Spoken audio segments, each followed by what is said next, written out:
बंदी छोड़ सतगुरु राम।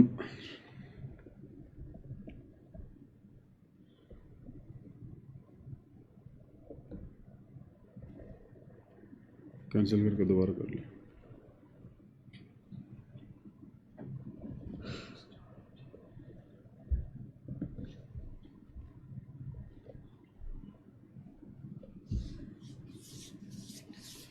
बंदी छोड़ सतगुरु रामपाल जी परमेश्वर जी की जय हो।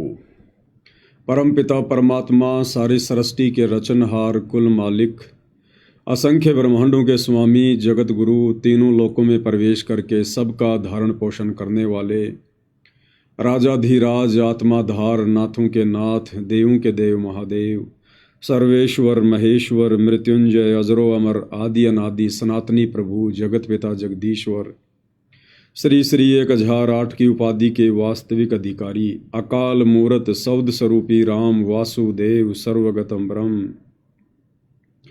परम पूज्य प्रथम पूज्य परम संत परम पुरुष परम धनी परम दयालु सत्य कबीर हक्का कबीर अल्लाहु कबीर अल्लाहु अकबर बाखबर अल्लाह ताला जगत के तारणहार जगत के मुक्तिदाता जगत के जगन्नाथ हारे के सहारे हिंदुओं के राम मुसलमानों के अल्लाह सिखों के वाहिगुरु ईसाइयों के मसीह दया के सागर दयानिधि करुणा के सागर करुणानिधि स्वयंभू परिभू संकट मोचन कष्ट हरण मंगल करण दुख भंजन अविगत कबीर निर्विकार निर्विषम परमात्मा अलय अलेख सतगुरु आदि अनादि सतगुरु असली मर्यादा पुरुषोत्तम असली राम असली कृष्ण असली घनश्याम असली मुरारी राजाओं के राजा महाराजाओं के महाराजा शहंशाहों के शहंशाह सम्राटों के सम्राट भगवानों के भगवान अल्लाहों के अल्लाह प्रभुओं के प्रभु मसीहाओं के मसीह सच्चे वाहिगुरु बाबाओं के बाबा पीरों के पीर सेठों के सेठ जगत सेठ सावड़सा सेठ सर्वगुण संपन्न अनंत कोटि कलाओं के स्वामी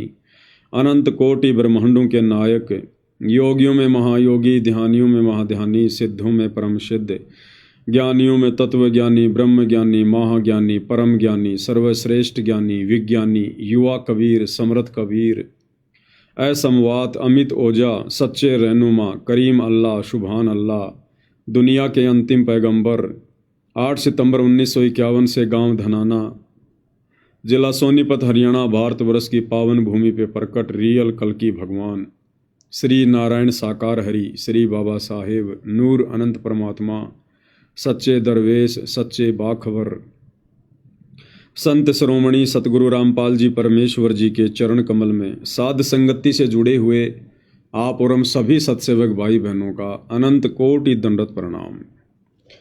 सत्साई भाई और बहनों, बहुत बड़ी दया बहुत बड़ी मेहर पूज्य गुरुदेव भगवान की सतगुरु रामपाल जी परमेश्वर जी की जिनके शुभ आशीर्वाद से विशेष आशीर्वाद से आप और हम सभी सत्सेवक भाई बहन साध संगति से जुड़कर ज्ञान को आधार बनाकर हर प्रकार से मर्यादाओं में रहते हुए संघर्ष करते हुए निरंतर अपनी आत्मा के कल्याण हेतु गुरुदेव के प्रत्येक वचन में रहते हुए भक्ति मार्ग पर आगे की ओर बढ़ रहे हैं।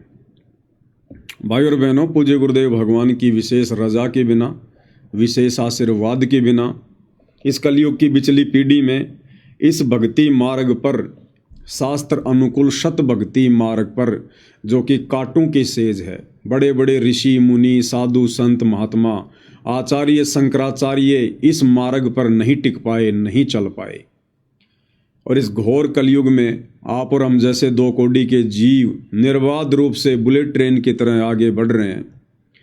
तो ये इस बात का प्रतीक है, इस बात का सूचक है कि परमेश्वर रामपाल जी की आप और हम सभी सत्सेवक भाई बहनों के ऊपर असीम छप्पर फाड़ दया है और इस रजा को हम सभी ने इसी प्रकार से निरंतर बना के रखना है।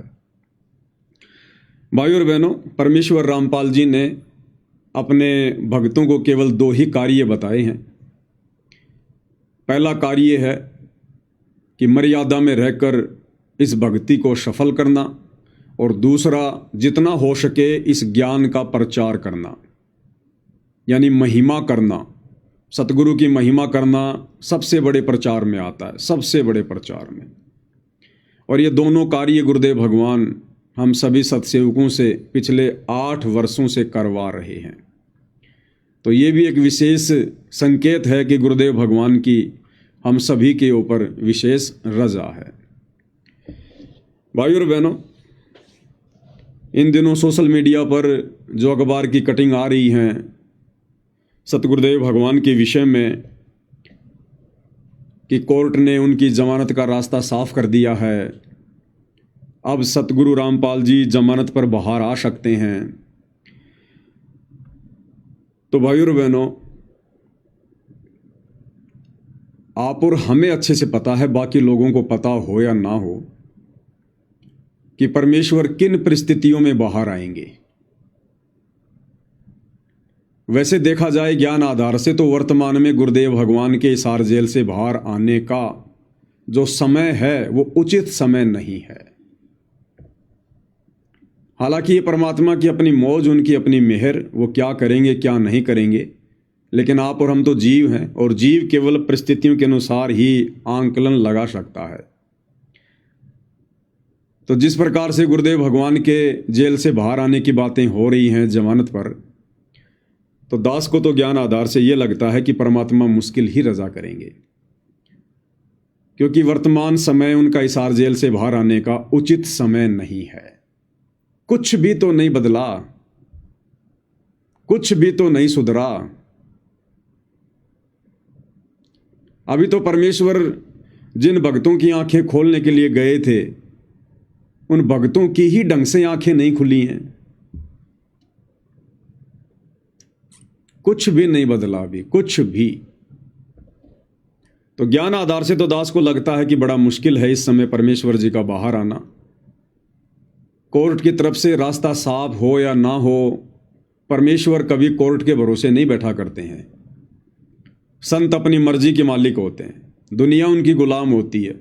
दुनिया में जज भी आ गया, वकील भी आ गया, प्रधानमंत्री भी आ गया, सब आ गए।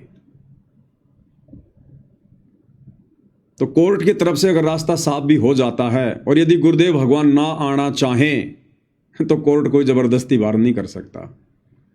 परमात्मा है, परमात्मा कुछ भी कर सकता है, उनके संकेतों से सब कुछ चलता है। जब तक गुरुदेव भगवान का संकेत नहीं होगा, तब तक जज की कलम कुछ नहीं कर सकती, कुछ भी। यहां के वकील, यहां के जज तो छोड़िएगा, इस पूरी पृथ्वी पर ना जाने 200, 250, 300 जितने भी देश हैं, उनमें हर देश का एक संविधान है, हर देश का एक सुप्रीम कोर्ट है। तो यहां के जज तो बहुत छोटी चीज हैं। तीनों लोगों का जज धर्मराज, उसकी कलम भी परमेश्वर रामपाल जी के संकेत से चलती है। तो हम सत्सेवक भाई बहन केवल वर्तमान परिस्थितियों के अनुसार आइडिया लगा सकते हैं कि फिलहाल परमेश्वर जी का हिसार जेल से बाहर आने का उचित समय नहीं है। परमेश्वर ने तो बहुत कुछ करना है, दूध का दूध और पानी का पानी करना है। ये जबरदस्ती तो भगवान करेंगे नहीं। और अब गुरुदेव भगवान यदि बाहर आते हैं तो गुरुदेव कोई पैरोल पर तो आएंगे नहीं कि 15 दिन के लिए आ गए, 20 दिन के लिए आ गए। जिस प्रकार से कोर्ट उनके विषय में कह रहा है, उस हिसाब से गुरुदेव जमानत पर आएंगे। और जमानत का मतलब क्या होता है? जब तक वो केस अपने फाइनल डिसीजन पर नहीं पहुंचता है, उसमें चाहे 2 साल लगो चाहे 4 साल लगो, तब तक गुरुदेव भगवान बाहर रहेंगे, बाहर। और भाइयों और बहनों, ये तेजी से परिस्थितियां बिगड़ने का समय है। तेजी से परिस्थितियां बिगड़ेंगी और परमात्मा के भी कुछ नियम हैं, कुछ उसूल हैं।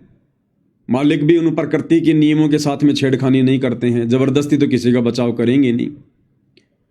तो ये दुनिया तो अपनी मौत मरेगी मरेगी, परेशानियां उठाएंगी। और गुरुदेव भगवान आश्रम में बैठे रहेंगे, सब कुछ देखते रहेंगे। और दुनिया कहेगी तुम लोग बड़ी बड़ी डींग मारा करते थे कि हमारे गुरुजी ये कर सकते हैं, हमारे गुरुजी वो कर सकते हैं।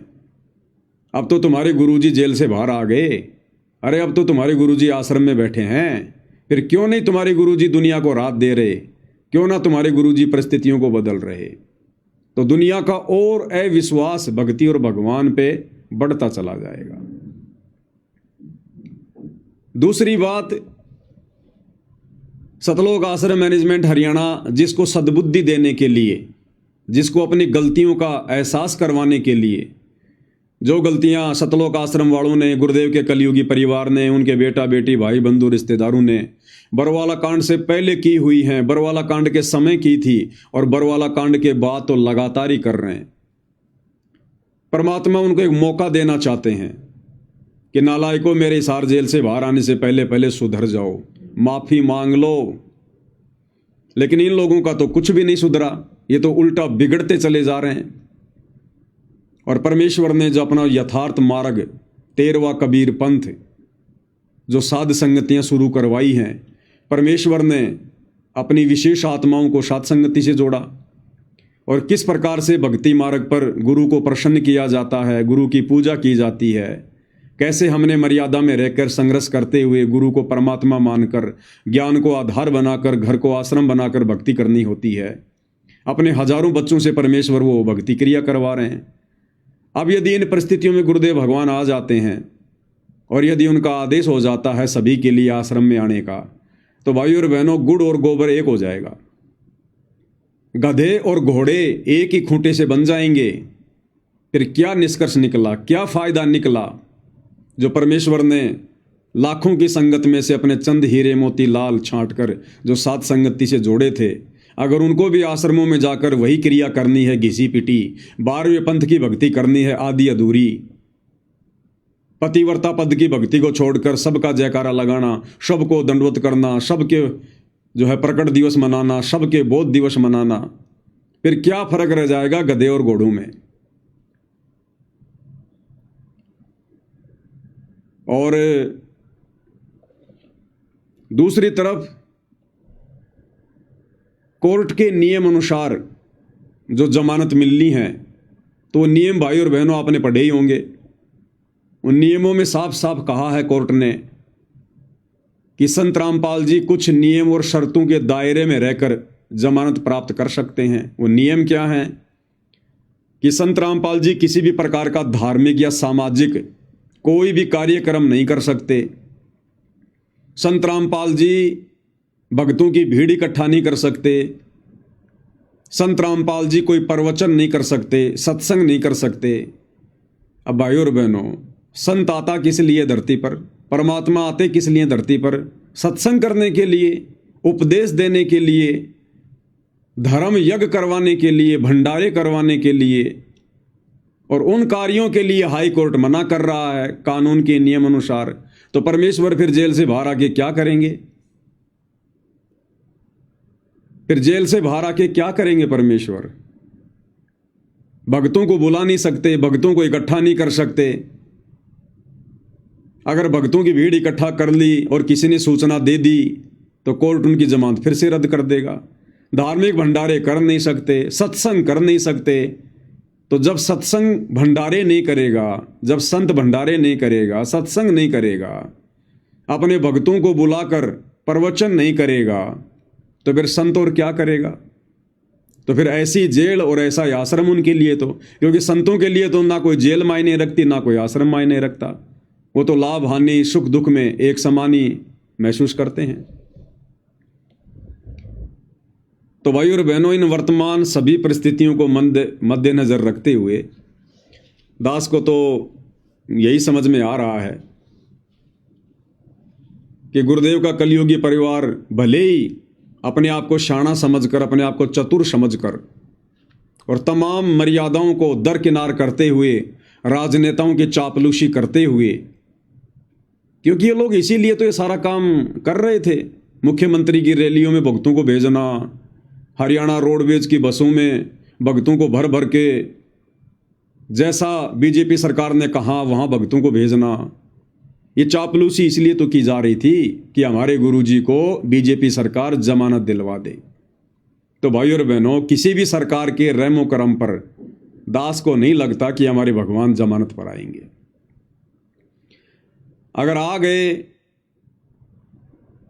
तो उनके कलयुगी परिवार में एक अहंकार उत्पन्न हो जाएगा, एक बहुत भयंकर जो रोग है मान बढ़ाई, अहंकार, कि हमने प्रयास किया, हमने कोशिश की, तब कहीं जाकर गुरुजी जेल से बाहर आए हैं। तो परमात्मा की तो कोशिश है अहंकारियों के अहंकार को तोड़ना। और भी बहुत सारे कारण हैं भाई और बहनों, तो दास को तो लगता नहीं। बाकी देखो, परमात्मा की अपनी मौज है, अपनी मर्जी है। अगर वे आना चाहेंगे तो रोक कौन देगा उनको? फिर हम सब के आइडियाज, हम सब के आंकलन धरे के धरे रह जाते हैं, क्योंकि फिर उनकी मर्जी के आगे किसी की नहीं चलती है। लेकिन दास तो परिस्थितियों के अनुसार बता रहा है। अब भाई और बहनों, दूसरा, अगर गुरुदेव के लड़कों के प्रयासों से और बीजेपी सरकार के सहयोग से अगर गुरुदेव भगवान जमानत पर बाहर आते हैं तो रहेंगे कहाँ, जाएंगे कहाँ? भाई जो लोग जमानत करवा के ला रहे हैं उन्हीं लोगों के पास जाएंगे। और ये कहाँ लेके जाएंगे? इन्होंने तो पहले से ही पब्लिसिटी कर रखी है, विश्व का सबसे बड़ा आश्रम धनाना आश्रम, सबसे बड़ा आश्रम धनाना आश्रम। तो गुरुदेव को ये कहाँ लेकर जाएंगे? धनाना आश्रम में लेके जाएंगे। और जहां गुरुदेव रहेंगे वहां वो प्रवचन नहीं कर सकते, जमानत के नियम अनुसार भक्तों को इकट्ठा नहीं कर सकते। और यदि इकट्ठा किया, भीड़ जमा हुई, तो तुरंत न्यूज जाएगी, तुरंत समाचार जाएगा प्रशासन के पास में। क्योंकि जो प्रशासन के जो मुखबिर होते हैं, उनके जो एजेंट होते हैं, वो हर प्रकार की खबर रखते हैं। तो जमानत कैंसिल। और ये संगत रुकने वाली नहीं है, ये संगत रुकने वाली नहीं है। ये जो भीड़ इकट्ठा कर दी गई है इन आश्रमों में, ये भीड़ अपने कोऑर्डिनेटरों के कहने से नहीं रुकने वाली। अगर इस बात का पता चल गया कि गुरुजी धनाना आश्रम में आ गए, तो ये कोऑर्डिनेटर चाहे कितने पीले पर्चे निकाल देना, फिर कितनी ऑडियो डाल देना, कितना ही धमका लेना, ये अंध भगत हैं, अंध भगत। फिर ये नहीं रुकने वाले जब इनको पता चल जाएगा कि गुरुजी धनाना आश्रम में आ गए। फिर ये जैसे तैसे कुछ भी करके आना पड़े इनको, ये भीड़ आएगी फिर तगड़ी। ये नहीं सुनेंगे फिर तुम्हारी बातें, क्योंकि ये अंध भगत हैं, ये सत्सेवक नहीं है, ज्ञानी आत्मा नहीं है, ये अंध भक्तों की फौज तुम लोगों ने जमा कर दी। फिर ये भीड़ नहीं रुकेगी, चाहे तुम कितने गुरुजी के आदेश बता देना कि गुरुजी का आदेश है धनाना में कोई नहीं आएगा, कोई नहीं सुनेगा तुम्हारी बात। और अपने गुरुजी के दर्शनों के लिए ताबड़तोड़ आएंगे ये। और जैसे भीड़ इकट्ठा हुई, उसके बाद फिर क्या होगा? जमानत के नियम टूटेंगे। दूसरी बात, अगर भीड़ जमा नहीं होगी, गुरुजी सत्संग नहीं करेंगे, भंडारे नहीं होंगे, तो भगत क्या करेंगे? फिर भगत क्या करेंगे? जिस आश्रम में गुरुजी रहेंगे वहां तो संगत जाएगी नहीं, वहां तो संगत को बुलाया नहीं जाएगा डर के मारे। बाकी आश्रमों में संगत बैठी बैठी क्या करेगी? संगत का दिमाग तो रहेगा धनाना आश्रम में या जहां भी गुरुदेव भगवान रहेंगे वहां पर, और शरीर रूप में बैठे रहेंगे उन दूसरे आश्रमों में। तो भाई और बहनों, पूरा सिस्टम ही खराब हो जाएगा, पूरा सिस्टम। तो दास को तो छोटी बुद्धि से यही लग रहा है कि प्रशासन चाहे कुछ भी छूट दे दे, कुछ भी राहत दे दे, कुछ भी कर दे अपनी तरफ से, जो कानून के नियम है, समय आने पर कानून तो अपना कार्य करता ही है। और बाकी ज्ञान आधार से थोड़ा सा दास को अभी लग नहीं रहा कि परमेश्वर आ सकते हैं। बाकी उनकी मौज, उनकी मर्जी भाई और बहनों। परमात्मा तो ना जाने फिर एक पल में क्या से क्या कर दें। समर्थ है धरती पर, प्रशासन को पता भी नहीं चले और भंडारे भी होते रहे, भीड़ भी आती रहे, क्योंकि है तो भगवान वही धरती पर जो 650 साल पहले था। तो काशी के भंडारे में सेवादार जमीन से 1 फुट ऊपर चल रहे थे, लेकिन किसी का ध्यान नहीं गया। सतलोक से पानी की धारा आ रही थी, किसी का ध्यान नहीं गया। तो है तो वही कबीर भगवान धरती पर। चाहे लाखों की भीड़ आ जाओ गुरुदेव भगवान के पास में, परमात्मा अगर नहीं चाहेंगे तो किसी को पता नहीं चलेगा। प्रशासन को तो 10-50 भगत ही दिखाई देंगे और वहाँ पर मेला लगा होगा। ये तो समर्थ की अपनी मौज है भाई और बहनों, इसके विषय में तो हम कुछ कह नहीं सकते। लेकिन वर्तमान परिस्थितियों को देखते हुए, क्योंकि परमेश्वर अपने भक्तों की छटनी करने के लिए गए थे जेल में, किसी प्रशासन के दबाव में नहीं गए। वो तो एक कारण बनता है, एक कारण बनता है, बाकी रियलिटी तो आप और हमें पता है। और छटनी अभी हुई नहीं भाई और बहनों, छटनी अभी हुई नहीं, भक्तों की सोच में बदलाव अभी आया नहीं। जितना मूर्ख गुरुदेव भगवान छोड़कर गए थे, उससे भी 4 कदम आगे मूर्खता की हद पार करके बैठे हैं, हद पार करके। खैर भाई और बहनों, तो परमेश्वर की अपनी मौज है, सबको समय का इंतजार है, क्या होगा क्या नहीं होगा। लेकिन इन सभी बातों के बीच में हम सब भगत भाई बहनों ने अपने परमेश्वर की महिमा करना नहीं भूलना है। ये तो चलता रहेगा भाई और बहनों, 21 ब्रह्मांड का रूल ही ऐसा है, ये प्रक्रियाएं ऐसी हैं, ये चलती रहेंगी, कोई बड़ी बात नहीं है। हमने तो अपने गुरुदेव भगवान की उसी प्रकार से महिमा करते रहना है जिस प्रकार से हम पिछले 8-10 वर्षों से करते रहे हैं। और हम भगत भाई बहनों ने क्या करना है क्या नहीं करना है वो आप लोगों को वीडियो के माध्यम से समझा दिया गया है। अंत में हमने इस ज्ञान मार्ग पर, ज्ञान को आधार बनाकर ही भक्ति मार्ग पर आगे बढ़ना होगा। तो परमेश्वर की महिमा में आज हम आगे बढ़ते हैं। और जैसा कि बार बार आप भाई बहनों को बताया जाता है, और ये बार बार बताना बहुत ही जरूरी है भाई और बहनों, क्योंकि युगों युगों से हम जो गलती करते आ रहे हैं, हम फिर से उस गलती को ना दोहरा दें, फिर से हम अपने जन्म ना बढ़ा लें, अपने परमेश्वर को दुखी ना कर दें। उसके लिए हमने बारंबार उन पिछली गलतियों को दोहराना शिक्षात्मक रूप से बहुत जरूरी है। और सबसे बड़ी गलती क्या रही हमारी युगों युगों से? हमने गुरु को परमात्मा नहीं माना, केवल अपना गुरु मानकर छोड़ दिया, एक संत मानकर छोड़ दिया, उन्हें कबीर नहीं माना, परमात्मा नहीं माना। तो ये गलती हम भाई बहन वर्तमान में नहीं दोहराएंगे बिल्कुल भी। इसीलिए गुरुदेव भगवान ने इस कलयुग की पिछली पीढ़ी में आकर हमें ये सत उपदेश दिया है, हमें ये तत्व ज्ञान दिया है, हमें झेरे कुएं से निकालकर परमेश्वर ने अमृत पिलाया है। तो भला अब हम इस अमृत को कैसे बर्बाद होने देंगे?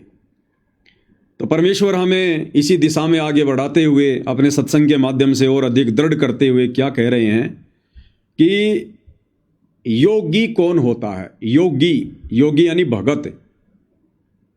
आध्यात्मिक भाषा में योगी को कहते हैं भगत। और हमने सोच लिया कि योगी वो होता है जो योग क्रिया करता है, जैसे बाबा रामदेव करता है, कभी पेट को हिला देता है, कभी ऊपर को पैर कर लेता है। तो हमने सोच लिया योगी वो होता है जो योग करता है। लेकिन परमेश्वर कह रहे हैं कि योगी वो नहीं होता जो खाली योग करता है, योगी यानी भगत। और भगत हम कब बनेंगे, कैसे बनेंगे? उसके लिए गुरुदेव हमें गीता अध्याय 2 श्लोक नंबर 53 का उदाहरण दे रहे हैं कि जब तक मन में उठने वाली तरह तरह की शंकाओं का मर्दन नहीं हो जाएगा, हमारी हर प्रकार की शंकाओं का समाधान नहीं हो जाएगा, जब तक हम छोटी छोटी बातों को लेकर मन में शक और संदेह पैदा करना नहीं छोड़ देंगे, किसी के भी कहने से विचलित होना नहीं छोड़ देंगे, और जब तक हमारी बुद्धि किसी निष्कर्ष पर जाकर नहीं टिक जाएगी, तब तक तो हम योग को भी प्राप्त नहीं होते, अर्थात हम एक सच्चे भगत भी नहीं कहला सकते। भक्ति तो उसके बाद शुरू होती है। तो परमेश्वर क्या कह रहे हैं, और उसके बाद एक मानचित्र का उदाहरण देकर परमेश्वर हमें समझा रहे हैं कि भक्ति मार्ग के फैसले देखा देखी में नहीं लिए जाते, भेड़ चाल में नहीं लिए जाते, भीड़ को देखकर नहीं लिए जाते।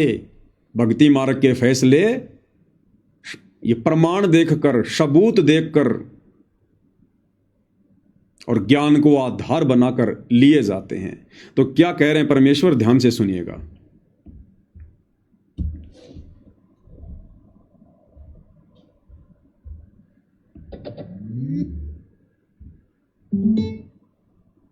जो वेद बताते हैं वही हमारे हमारे वो महापुरुष बताते हैं जिनको भगवान मिले। तो इस ज्ञान को सुनने के बाद फिर आप संशय रहित हो जाओगे। और श्रीमद् भगवत गीता अध्याय नंबर 2 के श्लोक नंबर 53 में यही कहा कि अर्जुन, जिस समय तेरी बुद्धि नाना प्रकार के भ्रमित करने वाले ज्ञान वचनों से हटकर एक परमात्म ज्ञान पर, तत्व ज्ञान पर आश्रित हो जाएगी, यानी फाइनल हो जाएगी, तब तो तू योग को प्राप्त होगा। योग प्राप्त होना यानी योगी बनेगा। योगी माने भगत बनेगा। योगी ये नहीं होता जो पेट का पानी हिला दे, ऊपर न पैर कर लिए नीचे न कर लिए, ये तो एक शारीरिक एक्सरसाइज है। योग का अर्थ है भक्त, परमात्मा से मिलने की प्रयत्न करने वाला, नहीं परमात्मा से योग करने वाला, मेल करने के लिए जो प्रयत्नशील है उसको योगी कहते हैं, भक्त कहते हैं। तब तक तू भगत बनेगा। और भगत भी तभी बनोगे जब आप कभी निसंशय होकर लग जाओगे। फिर तो कोई आ जाओ आपके सामने, आप ज्ञान में उससे विचलित नहीं हो सकते, वो चाहे मानो चाहे ना मानो वो बात। अभी तक भाई और बहनों, संगत में यदि असल में कोई योगी बना है, कोई योग को प्राप्त हुआ है, यदि परमात्मा से मेल करने की दिशा में कोई आगे बढ़ रहा है, केवल सत्सेवक भाई बहन है जो किसी भी बात को लेकर भ्रमित नहीं होते, संशय वाली स्थिति में नहीं होते। हमारा जो मत है हमेशा वो क्लियर रहता है, साफ सुथरा रहता है कि हमने क्या करना है, कैसे करना है।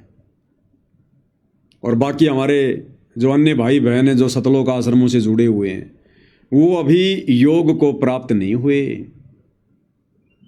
अभी उन्हें कोई भी विचलित कर सकता है, कोई भी उन्हें डगमग कर सकता है। एक सेकंड में उनको राजनेताओं की रैलियों में बैठा दिया जाता है, एक सेकंड में उनको धर्म भंडारों में बैठा दिया जाता है, एक सेकंड में उनको आरक्षणों में बैठा दिया जाता है, एक सेकंड में गुंडों की सीबीआई जांच के समर्थन में खड़ा कर दिया जाता है। बस उनको एक पीला पर्चा दिखा दो, व्हाट्सएप के ग्रुपों में डाल दो, उसके बाद वो नहीं देखते कि गुरुजी का आदेश है या नहीं है, गुरुजी के ज्ञान आधार से उचित है या नहीं है, वो कुछ नहीं देखते। वो बेचारे संशय वाली स्थिति में जी रहे हैं, भ्रमित हैं, डामाडोल हैं भक्ति मार्ग पर। गीता अध्याय 2 श्लोक नंबर 53 के अनुसार अभी उनकी भक्ति शुरू नहीं हुई है।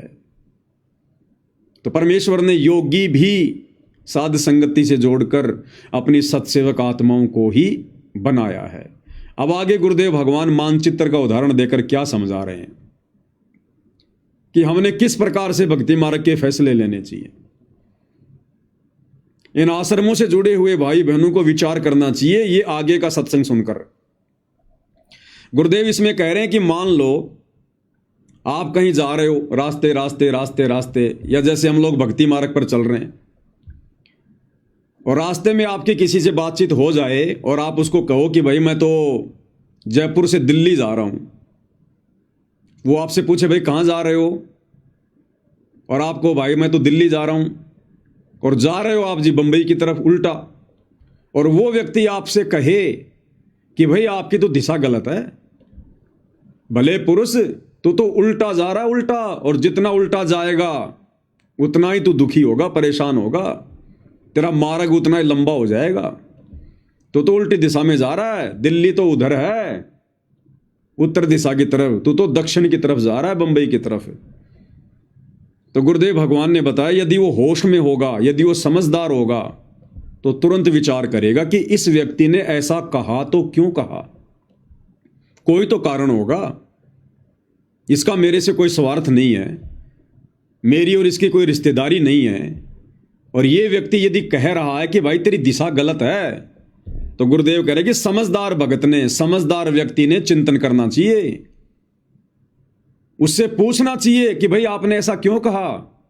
मैं तो बहुत सोच समझ के चला हूं, अपने घर से तफ्तीश करके चला हूं, मैं आपकी बात क्यों मानूं कि मैं गलत दिशा में जा रहा हूं। अब यदि वो व्यक्ति उसको मानचित्र दिखाकर समझाए कि भाई देख तू यहां खड़ा है, हाँ भाई यहां खड़ा हूं मैं, और देख जाना है तुझे दिल्ली, और दिल्ली तो भाई इस तरफ देखो उत्तर दिशा में है, और तू कहां जा रहा है, तू जा रहा दक्षिण में बंबई की तरफ, देखिए मानचित्र तेरे सामने। उसके बाद यदि वो व्यक्ति होश में होगा, भांग नहीं पी रखी होगी काल की, तो वो व्यक्ति चिंतन मनन करेगा कि भाई वास्तव में अब भी कोई संशय रह गया। अगले ने मानचित्र खोल के दिखा दिया, प्रमाण दे दिया कि मैं कहां खड़ा हुआ हूं और मुझे जाना किधर था और मैं जा किधर रहा हूं। उसने फिर उस व्यक्ति का धन्यवाद करना चाहिए कि आपने मेरा समय बचा दिया। इसी प्रकार भक्ति मार्ग पर गुरुदेव भगवान समझा रहे हैं कि भक्ति मार्ग पर यदि आपकी दिशा गलत है, आप यदि अपने गुरुदेव के नियमों के विरुद्ध चल रहे हैं, भक्ति विरुद्ध कार्य कर रहे हैं, और यदि कोई सत्सेवक भाई बहन साथ संगति वाले रोका टोकी करते हैं, वीडियो बनाकर तुम्हें समझाते हैं कि तुम्हारी दिशा गलत है, तुम सही नहीं जा रहे, गुरुदेव ने हमें जिस भक्ति वाली दिशा में जाने के लिए बताया है, जिन नियमों को फॉलो करने के लिए समझाया है, तुम उसके विपरीत जा रहे हो, तुम भ्रमित हो भाई, भ्रमित।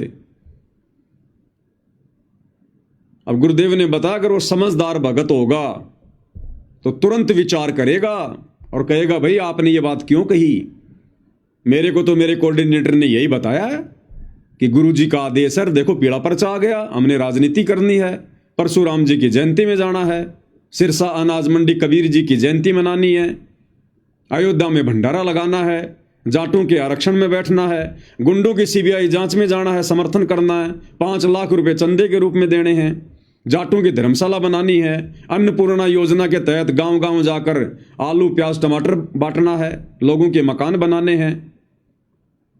आप कैसे कह रहे हो, हमारे कोऑर्डिनेटर ने तो यही बताया। अब यदि सत्सेवक भाई बहन आपको मानचित्र दिखा देते हैं, रियल भक्ति का संविधान की गुरु ने क्या बताया, भाई तेरा कोऑर्डिनेटर गुरु है या सतगुरु रामपाल जी हैं, भाई सतगुरु रामपाल जी हैं, तो सतगुरु रामपाल जी ने जो भक्ति विधि बताई है, भगत की जो रहनी करनी बताई है, क्या करना है क्या नहीं करना है, कौन से कर्म करने हैं कौन से कर्म छोड़ने हैं, अगर तुझे वो बता दिए जाएं, वो नियम बता दिए जाएं, तुझे वो विधान तेरे सामने रख दिया जाए, तब तो मानेगा। तो समझदार भगत तो कहेगा हाँ भाई फिर तो मानना ही पड़ेगा, फिर मैं कोऑर्डिनेटर की क्यों मानूंगा, मैं तो अपने भगवान की मानूंगा। तो गुरुदेव भगवान का संविधान है, उनके सत्संग, उनके द्वारा लिखी गई पुस्तकें, अगर वो उसको दिखा दिए जाएं, समझा दिया जाए कि देख गुरुदेव भगवान ने क्या क्या आदेश दे रखा है सत्संगों में, नियमों में, और देख बावड़े ये तेरे कोऑर्डिनेटर, ये गुरुदेव का कलयुगी परिवार, ये देख काल प्रेरणा से तेरी सारी मर्यादा तोड़वा रहे हैं। अगर भगवान राजनीति करवाएगा अपने भक्तों से, तो भक्ति क्या फिर आसाराम बापू करवाएगा। तो फिर उस भगत ने विचार करना चाहिए कि बात तो सही है भाई, अरे मैं जुड़ा भक्ति मार्ग पर अपने आत्म कल्याण के लिए, मोक्ष के लिए, और मोक्ष होगा सतगुरु के भक्ति विधान पर चलने से, उनकी मर्यादाओं में रहने से, और मैं मर्यादाओं को तोड़कर आगे बढ़ रहा हूं और सोच रहा हूं मैं सतलोक जाऊंगा, ये तो कभी नहीं हो सकता।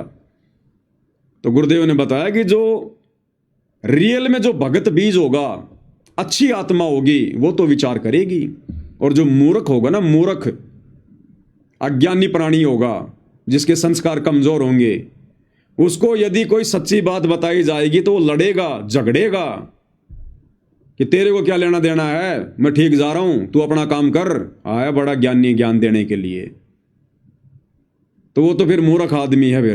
फिर तो परमात्मा कहते हैं गधे की आंख में अगर आप घी डालना चाहोगे तो वो यही समझेगा कि एक मेरी आंख फोड़ना चाह रहा है।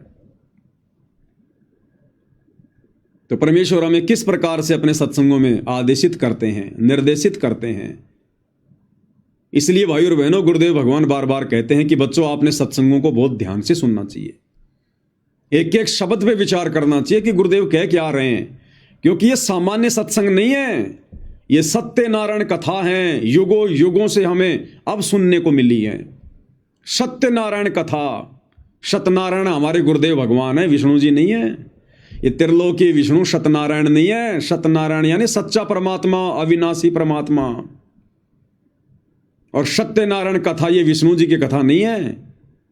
सतगुरु रामपाल जी परमेश्वर हमें जो सत्संग सुना रहे हैं, ये है सत्यनारायण कथा, और ये बैठे हमारे सामने सच्चे सत्यनारायण भगवान। तो समझदार आत्मा तो फिर विचार करेगी। तो किस प्रकार से गुरुदेव हमें आदेशित कर रहे हैं, सुनिएगा।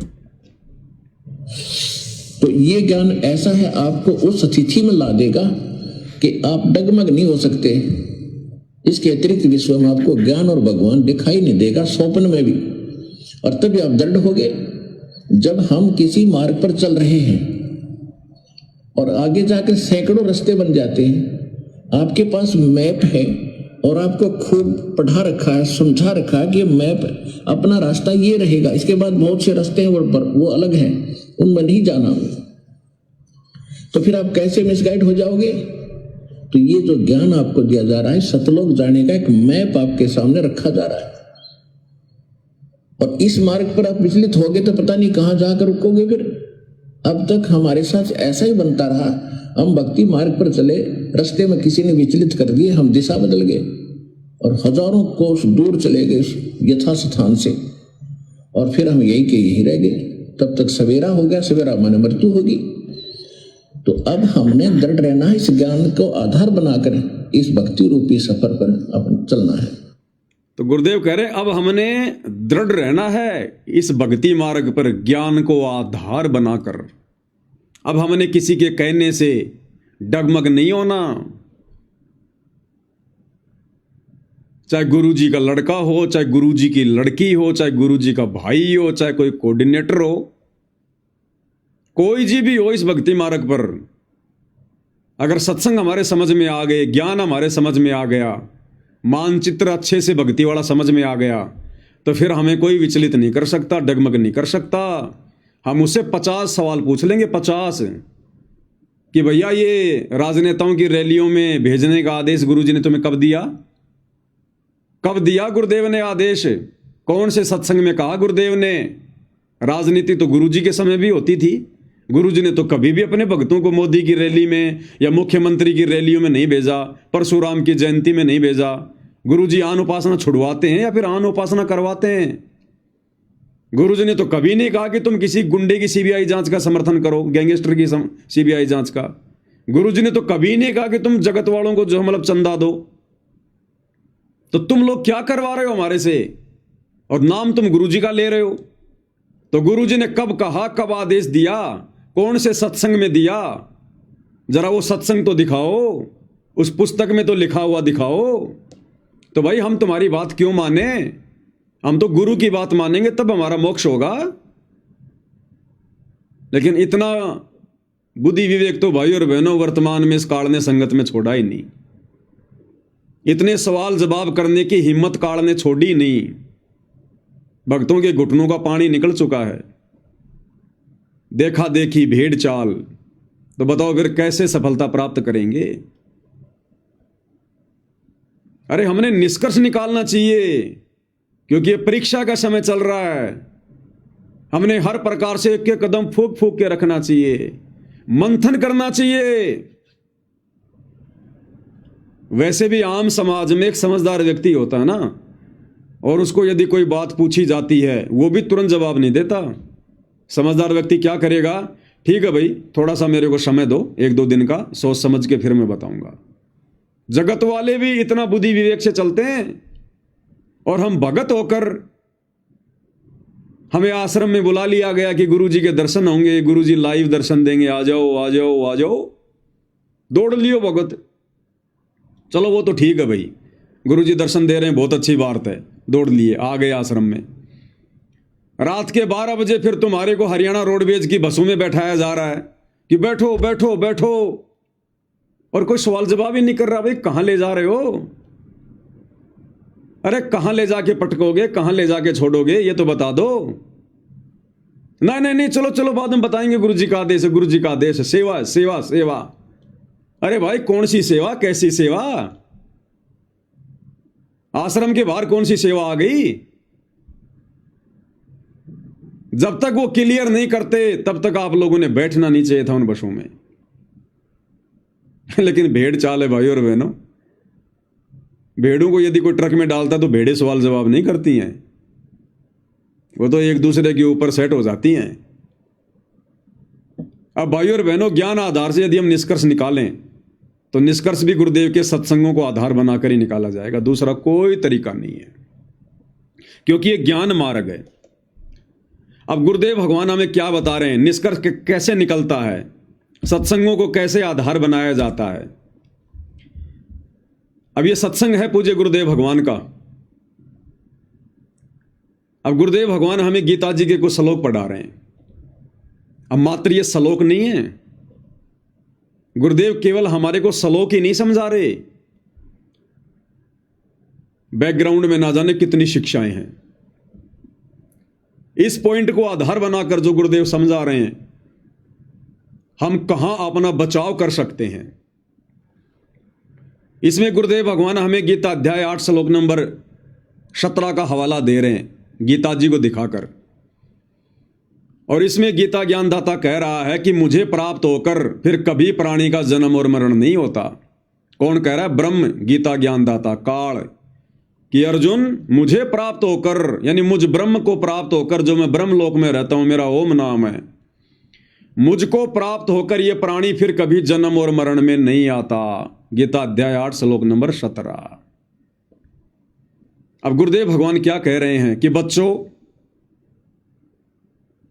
इन गीता अनुवादकों को गीता जी का अनुवाद करना नहीं आया, और जहां जहां इस काल ने बकवाद करी है, इन लोगों को ना तो समझ में आई, फिर दूसरों को यह समझा कैसे सकते थे। अगर इस ब्रह्म की इस बात को हम सत्य मान लें, गीता अध्याय 8 श्लोक नंबर 17 को, कि अर्जुन मुझको प्राप्त होने के बाद, अब ब्रह्म को कैसे प्राप्त होंगे? जब विधि विधान अनुसार इसकी ओम नाम की साधना करेंगे, और जो मर्यादा है वो मर्यादा में रहेंगे, तो इसके ब्रह्मलोक में जाएंगे। ब्रह्मलोक में ये काल रहता है, तो हम इसको ब्रह्म को प्राप्त हो जाएंगे। तो अगर गीता अध्याय 8 श्लोक 17 के अनुसार अगर इस काल की इस बात को हम सत्य माने कि मुझको प्राप्त होने के बाद में ये प्राणी कभी जन्म मरण में नहीं आता, तो फिर गुरुदेव भगवान कह रहे हैं फिर तो भैया वो गीता का अध्याय 4 श्लोक 5 और 9, 12 का 2, 10 का 2, फिर तो वो 4 श्लोक फेल हो जाएंगे। अगर 8 के 17 को सही मान के चलें कि ब्रह्म प्राप्ति के बाद में जन्म और मरण नहीं होता, तो फिर गीता अध्याय 4 श्लोक 5, गीता अध्याय 4 श्लोक 9, गीता अध्याय 10 श्लोक 2, गीता अध्याय 12 श्लोक 2, गीता अध्याय 2 श्लोक नंबर 17 कि अविनाशी तो उसको जान जिसको मारने में कोई सक्षम नहीं। और बाकी श्लोकों में क्या लिखा हुआ है कि अर्जुन तेरे और मेरे भी बहुत जन्म हो चुके हैं, तू नहीं जानता मैं जानता हूं, मेरे जन्म और मरण अलौकिक हैं। अगर 8 के 17 को सही मान लें कि ब्रह्म की भक्ति करने से जन्म और मरण समाप्त हो जाता है, जीव कभी मृत्यु में नहीं आता, दोबारा जन्म नहीं होता, तो फिर बाकी श्लोक पहले वाले वो गलत साबित हो जाएंगे।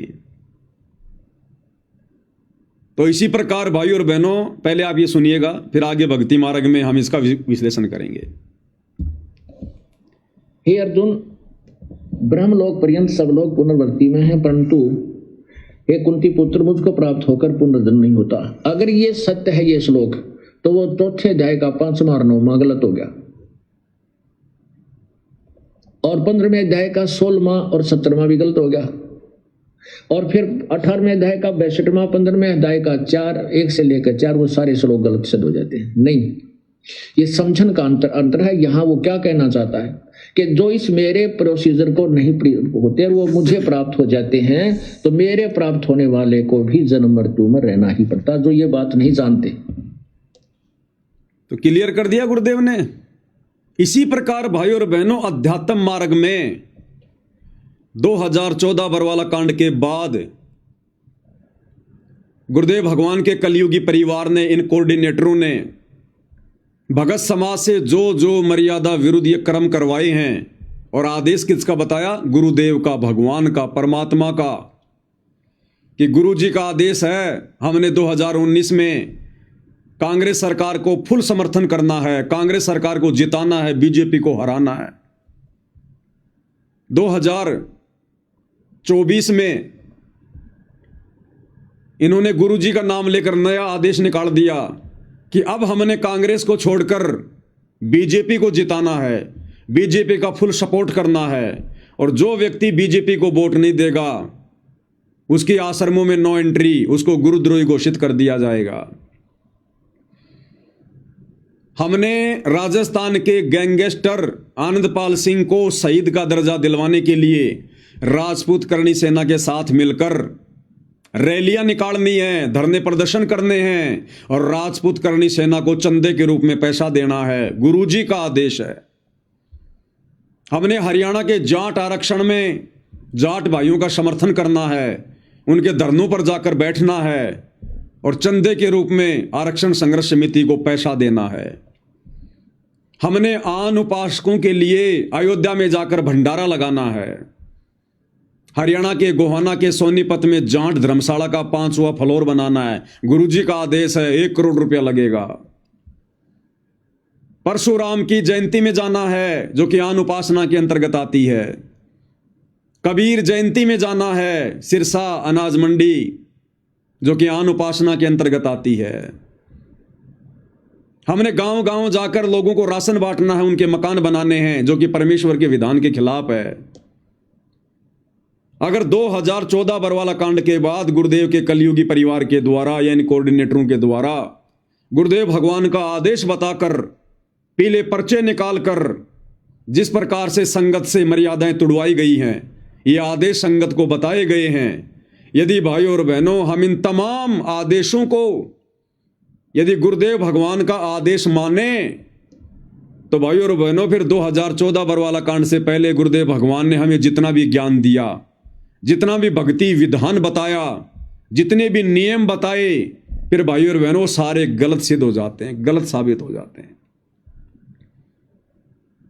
अगर गुरुदेव के परिवार के द्वारा बताए गए भक्ति विरुद्ध बातों को गुरुजी का आदेश माना जाए तो 2014 बरवाला कांड से पहले गुरुदेव ने दिन रात एक कर दिए हमें भक्ति विधान समझाने के लिए, सत्संग करने के लिए।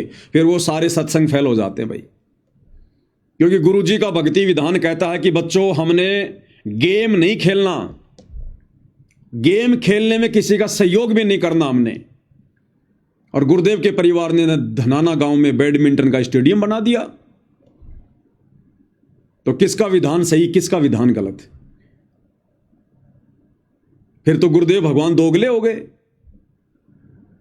2014 से पहले तो वो क्या बताया करते थे और इन लोगों के अनुसार फिर 2014 के बाद जेल में जाकर वो क्या आदेश दे रहे हैं। हरियाणा के जाट आरक्षण में भक्तों को जाकर बैठा दिया कि गुरुजी का आदेश, जबकि 2014 बरवाला कांड से पहले गुरुजी ने क्या बताया, एक बार गुरुदेव के मुख कमल से सुन लेते हैं। गुरुदेव भगवान कहते हैं, दुनिया से ती दोस्ती पड़े भजन में भंग, एकाएकी राम से या साधु के संग। कबीरा दुनिया से ती दोस्ती ओए भजन में भंगे, एकाएकी राम से है कै साधु के संगे। बिना सत्संगी के पास बैठने में भी आपको पाप लगेगा, आपका भजन भंग हो सकता है। तो इसलिए बताया, या तो अपने सत्संगी द्वारा जा बैठे या फिर अपना नाम पर लगा रहे।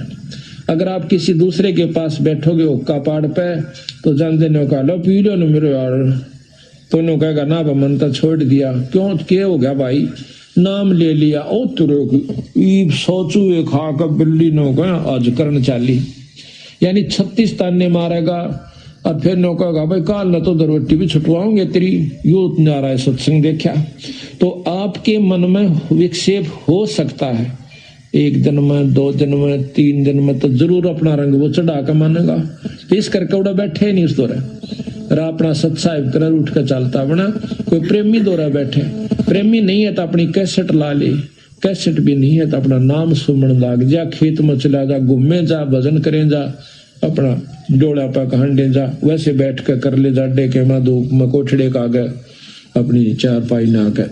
तो कहते हैं कबीरा रसरी पाँव में के सोवे सुख चैने, यो श्वास नंगारा कूच का तेरा बाज रहा दिन रहने। तो अगर बरवाला कांड के बाद में सतलोक आश्रम मैनेजमेंट हरियाणा के द्वारा गुरुजी का यह आदेश बताकर हमें हरियाणा के जाट आरक्षण में जाकर बैठने का, उनका समर्थन करने का, उनको चंदा देने का आदेश यदि हिसार जेल से था गुरुदेव का, तो भाई और बहनों फिर ये सत्संग फेल हो जाते हैं गुरुदेव भगवान के। फिर परमात्मा का सत्संग रूपी विधान फेल हो जाता है। 2014 बरवाला कांड के बाद इन लोगों ने गुरुदेव भगवान का आदेश बताकर कभी कांग्रेस का समर्थन करवा दिया, कभी बीजेपी का समर्थन करवा दिया। और गुरुदेव भगवान ने 2014 बरवाला कांड से पहले अपने प्रवचनों में राजनीति के विषय में क्या बताया कि भगत के लिए राजनीति कितनी खतरनाक है। एक बार गुरुदेव के मुख कमल से सुन लीजिएगा। इस दास के सामने भी आके एक आधा बोला जो ज्ञान को नहीं परिचित है, वो कहता जी मैं सरपंच का इलेक्शन लड़ लूं, सारा गांव को है तो उठ ले। अरे भले आदमी इंद्र की पदवी छोड़ के टिंडे ले लिए, ईपीपी इधर बैठेगा सरपंच की, उसमें के काट लेगा तू, अपना पीछा छुटा यहां तक क्यों करेगा, मिनिस्टर बनेगा तू। कहने का भाव ये अगर भक्ति करनी है तो ये बकवास त्यागनी होगी। अगर भक्ति करनी है तो ये राजनीति वाली बकवास त्यागनी पड़ेगी। ना राजनीति करनी, ना राजनीति में किसी का सहयोग करना। अगर गुरुदेव ने हमें शराब पीने से मना किया तो हम किसी को शराब पिलाने में सहयोग भी नहीं कर सकते। अगर गुरुदेव ने हमें मांस खाने से मना किया तो किसी को मांस खिलाने में और लाने में बनाने में सहयोग भी नहीं कर सकते। अगर गुरुदेव ने हमें बीड़ी सिगरेट पान मसाला खाने से मना किया है, हम किसी को लाकर भी नहीं दे सकते, माचिस भी नहीं दे सकते। इसी प्रकार यदि गुरुदेव ने हमें राजनीति करने से मना किया है तो फिर हमने राजनीति करने में किसी का सहयोग भी नहीं देना, किसी का समर्थन भी नहीं करना। फिर वो महापाप हो जाएगा, महापाप। तो बताओ भाई और बहनों, फिर किसका आदेश माने। और ये पीला पर्चा निकाल दिया गया 29/10/2020 को। सभी भगतात्माओं से प्रार्थना है कि सतगुरुदेव जी का आदेश आया कि बीजेपी को वोट देना है। अगर बीजेपी को वोट नहीं डाले तो उनकी कोई माफी नहीं होगी, उनका नाम शुद्ध नहीं होगा। और गुरुजी कह रहे हैं अगर तुमने राजनीति कर ली, सहयोग कर दिया, तो नालायक को तुम्हारा नाम शुद्ध नहीं होगा। तो भाई और बहनों, ये समाधान हमने गुरुदेव के सत्संगों में निकालना पड़ेगा। तो जिस प्रकार से इन ज्ञानहीन लोगों ने गीता जी को ना समझकर उसका उल्टा अनुवाद करके भगत समाज को उलझा दिया है, उसी प्रकार से इन कोऑर्डिनेटरों ने सतगुरु रामपाल जी परमेश्वर जी के कलयुगी परिवार वालों ने इस ज्ञान का अज्ञान करके अपना मनमाना आचरण लागू करके इन्होंने भगत समाज को उलझा दिया है। काल प्रेरणा से धीरे धीरे ज्ञान का ज्ञान करने में लगे हुए हैं।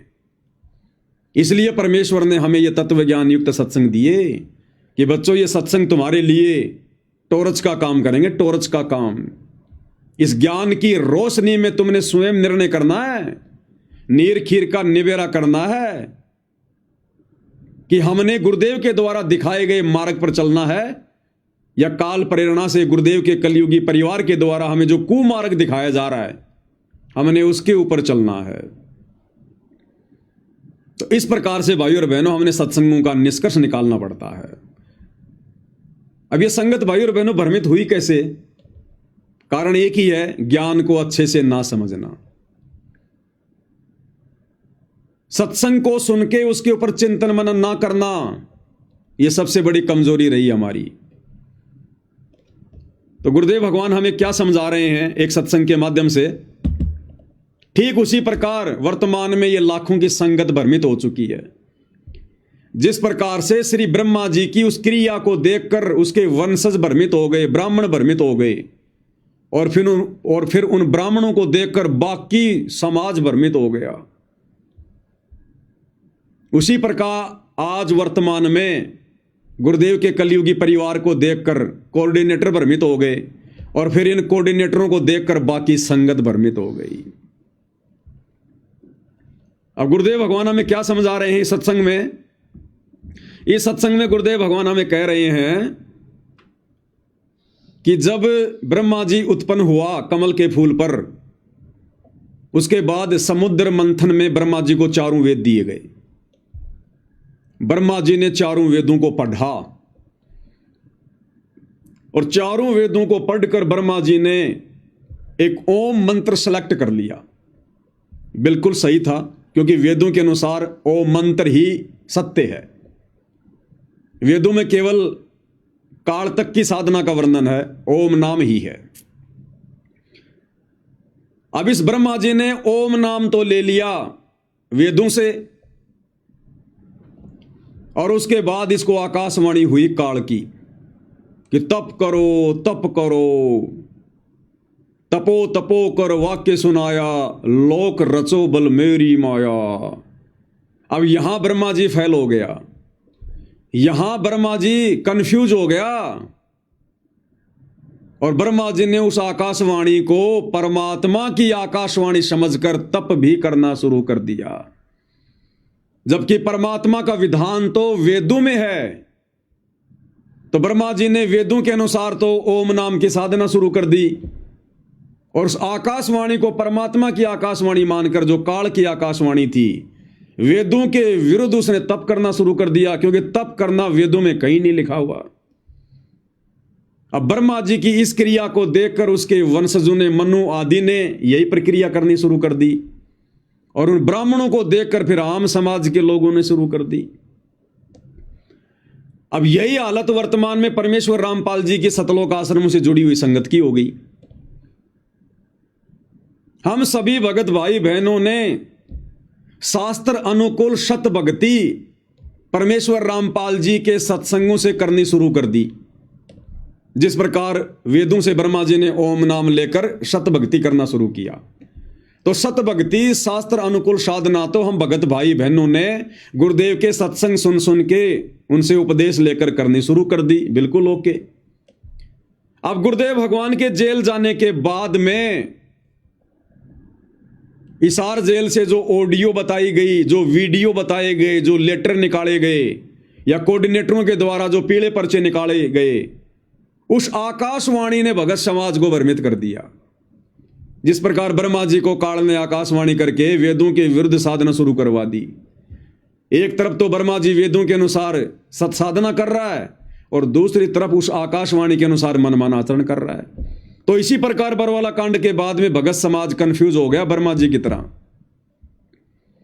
एक तरफ तो सतगुरु रामपाल जी के द्वारा बताई गई सत्य साधना कर रहा है, और दूसरी तरफ बरवाला कांड के बाद इन कोऑर्डिनेटरों के बहकाव में आकर, गुरुदेव के कलयुगी बेटा बेटी भाई बंधु रिश्तेदारों के बहकाव में आकर राजनीति भी शुरू कर दी, गुंडों की सीबीआई जांच शुरू कर दी, आन उपासना शुरू कर दी, मनमाना आचरण शुरू कर दिया, देखा देखी शुरू कर दी।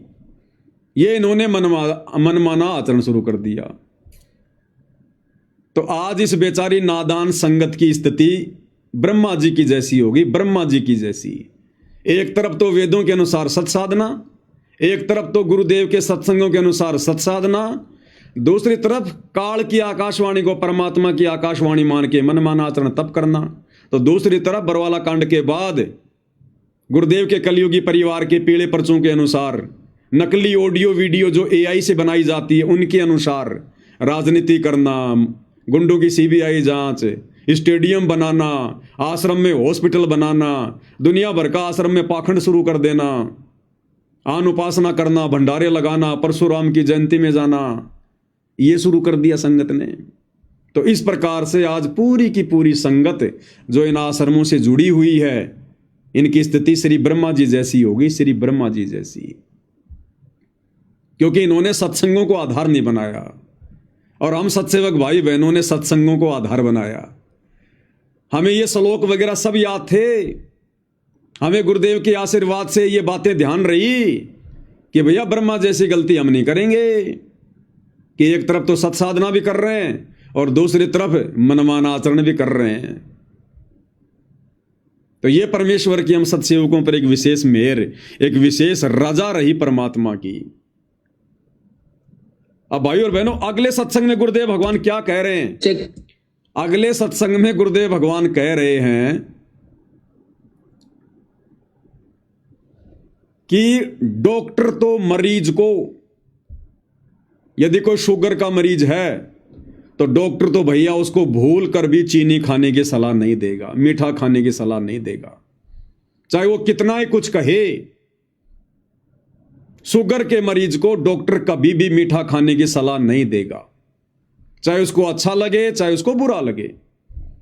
हां, कोई बाहर का व्यक्ति जो उसकी जान का दुश्मन है वो जरूर उसको शुगर दे देगा, चीनी दे देगा, मीठा दे देगा और बहुत अच्छी वस्तु बताकर देगा, तेरा रोग जल्दी कटेगा।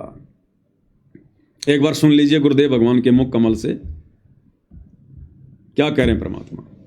से कोई रोगी है, शुगर का मरीज, और वो मांगता है कि मुझे कुछ चीनी खाने दो, चीनी दे दो डॉक्टर जी।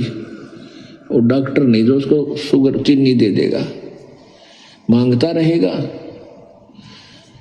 हाँ, उसको मारना ही है तो ठीक है, ले भाई चीनी खा ले। हाँ, डॉक्टर नहीं देगा, बाहर जाकर किसी से मांगोगे वो दे देगा आपको आदेश, भाई मांग रहा है दे दे, वो आपकी जान का शत्रु बन जाएगा। तो भाइयों और बहनों, गुरुदेव भगवान अध्यात्म के डॉक्टर हैं। आप और हम जन्म मरण के रोगी हैं। आप और हमें शुगर का रोग है, जन्म और मरण का।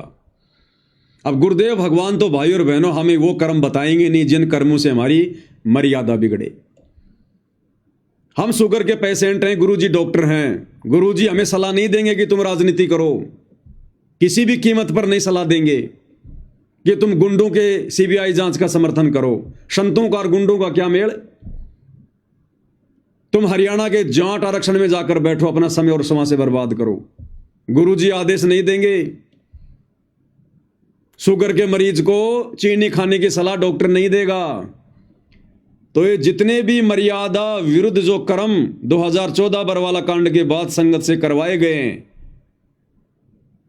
ये उन लोगों के द्वारा करवाए गए हैं जो भगत समाज की जान का शत्रु है, दुश्मन है। कौन? काल।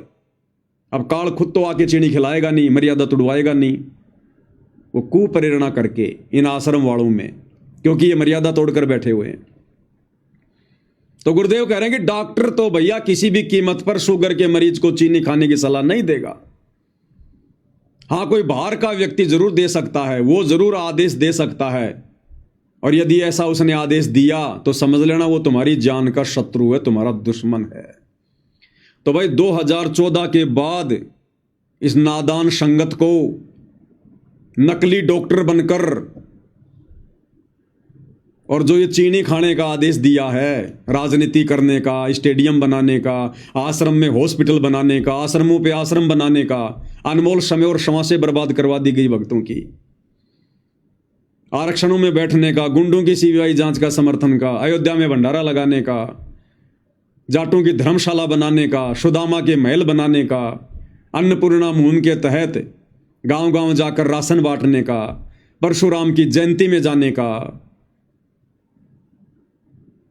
तो समझ लो वो हमारी जान के पक्के दुश्मन है, पक्के दुश्मन। ये गुरुदेव के सत्संगों का निष्कर्ष है। ये सत्संग परमात्मा ने मनोरंजन के लिए नहीं किए। परम संत के सत्संग यानी एक तीर से कई निशाने होते हैं, कई निशाने। परमात्मा कथा क्या कह रहे हैं और उसके माध्यम से समझाना क्या चाहते हैं। तो संगत ने सत्संगों को आधार नहीं बनाया। ये तत्वदर्शी संत के सत्संग हैं। ये प्रेमानंद जी की मीठी मीठी बातें नहीं है, राधे राधे नहीं है। ये गूढ़ ज्ञान युक्त हैं, रहस्य युक्त हैं, कोड वर्ड में हैं। समय आने पर इनका इस्तेमाल करना पड़ता है, कौन सी बात कहां फिट होती है।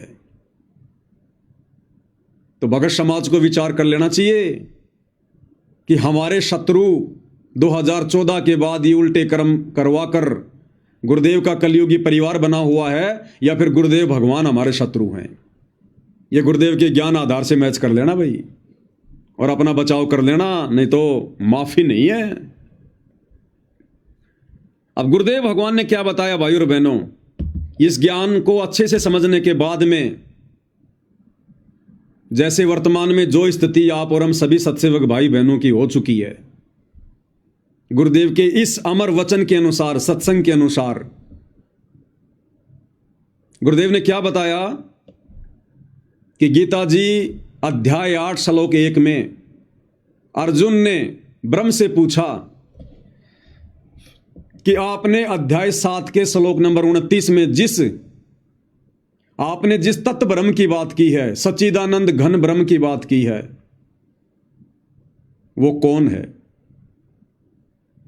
तो उसका जवाब गीता अध्याय 8 श्लोक नंबर 3 में दिया कि वो सच्चिदानंद घन ब्रह्म है, वो कबीर परमेश्वर है, वो कबीर वाणियां हैं, सच्चिदानंद घन ब्रह्म की वाणियां हैं, जिनमें सारे धर्म और उन कर्मों की जानकारी है कि वो तत्व ब्रह्म कौन है, कि वो सच्चिदानंद घन ब्रह्म है।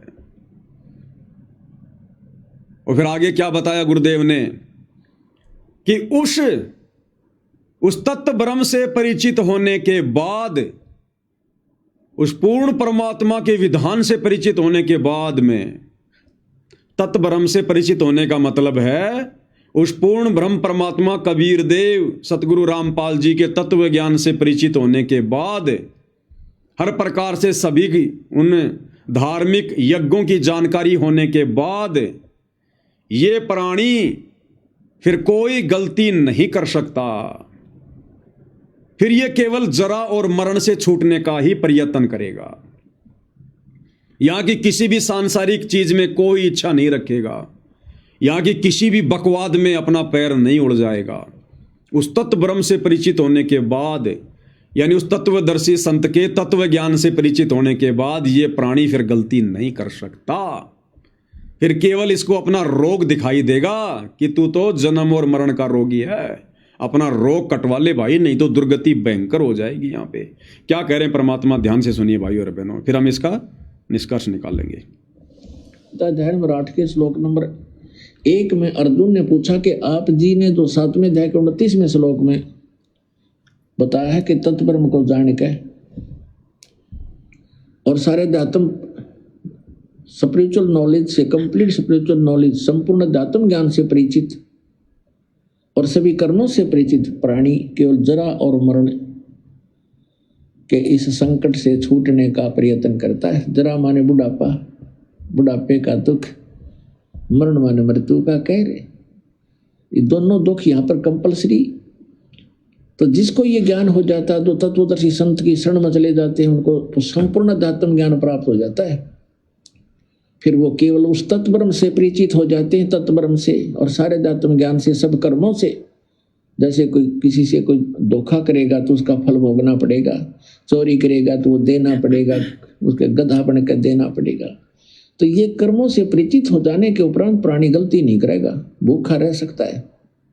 क्या कह रहे हैं गुरुदेव, उस तत्व ब्रह्म से परिचित होने के बाद, तत्वदर्शी संत से उपदेश लेने के बाद, तत्व ज्ञान से परिचित होने के बाद, अब गुरुदेव के जो सत्संग है वो तत्व ज्ञान है, उससे परिचित होने के बाद ये प्राणी फिर गलती नहीं कर सकता।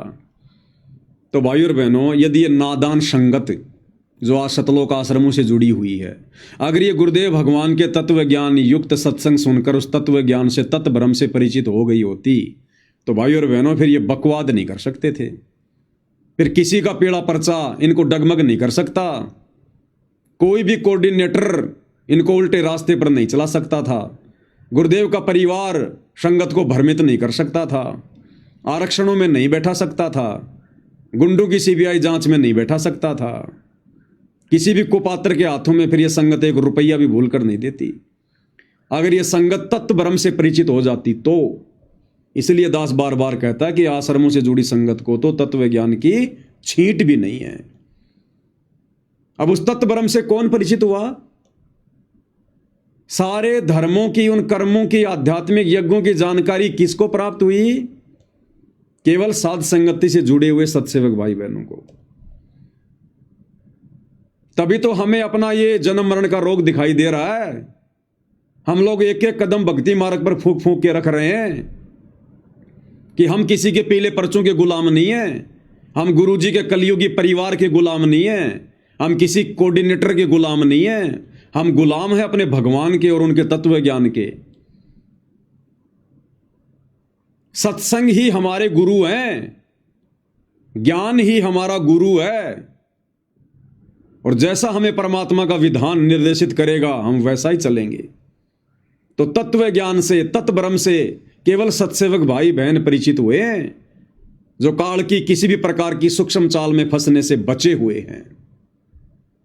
और तभी भाई और बहनों हम यहाँ से अपनी भक्ति को सफल करके गुरुदेव के साथ में बाहर निकल पाएंगे।